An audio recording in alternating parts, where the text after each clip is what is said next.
Buenas tardes. Vamos a retomar la clase empleado para distinguir los conceptos de sobrecarga y redefinición de métodos en relación a la herencia. Habíamos definido una clase planta que modelaba una colección de objetos de clase empleado. Especializamos ahora la clase empleado en dos clases derivadas, vendedor y operario. La clase operario se especializa a su vez en la clase supervisor. El diagrama modela dos tipos de relación, asociación y herencia. En este video vamos a concentrarnos en la especialización de la clase empleado. Un poco más adelante retomaremos la clase planta. La clase operario agrega una consulta que retorna el premio del operario que recibe el mensaje. Se computa como un porcentaje de su sueldo básico. El método obtener vacaciones definido en la clase empleado se redefine en la clase supervisor, con la misma asignatura. Ni operario ni supervisor agregan atributos, de modo que cada constructor solo va a invocar al constructor de la clase padre. Ya hemos implementado la consulta obtener vacaciones en la clase empleado.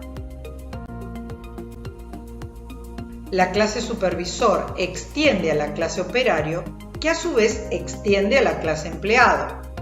La consulta obtener vacaciones, definida en la clase empleado, se redefine en la clase supervisor, de acuerdo a lo especificado en el diagrama de la clase. La clase vendedor agrega un atributo de instancia llamado venta acumulada. El sueldo neto de un vendedor es el sueldo básico más un 5% de las ventas acumuladas en el periodo. Observen que la asignatura es diferente, de modo que la consulta no está redefinida, sino sobrecargada. Ya habíamos implementado la consulta obtener sueldo neto en la clase empleado. Recibía como parámetro una planilla P y la fecha del día. La clase vendedor extiende a la clase empleado y sobrecarga al identificador obtener sueldo neto. Solo las instancias de la clase vendedor pueden recibir el mensaje obtener sueldo neto sin parámetros. La sobrecarga es un recurso que puede resultar riesgoso. Hemos definido dos métodos para computar el sueldo neto de un vendedor.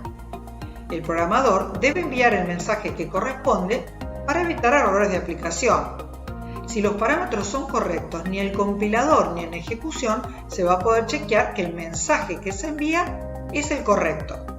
Es responsabilidad del programador garantizar que así sea.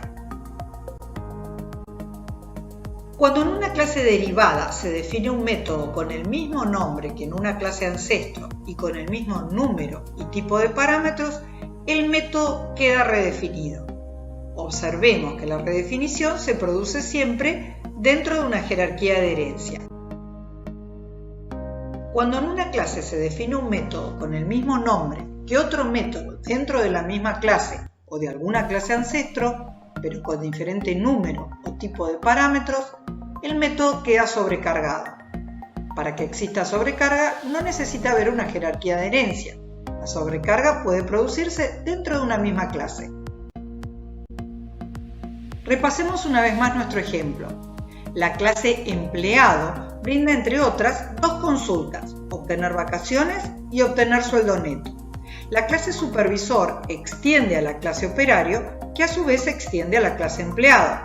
Supervisor redefine la consulta obtener vacaciones.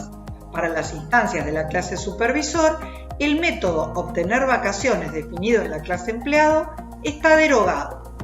La clase vendedor extiende a la clase empleado y sobrecarga a la consulta obtener sueldo neto. Observen que este diagrama incluye las tres formas de relación que hemos visto.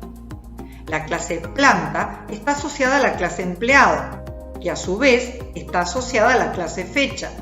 La clase empleado tiene un atributo de instancia de clase fecha. También incluye la relación de dependencia. La clase empleado o un método de la clase empleado recibe como parámetro a un objeto de clase planilla.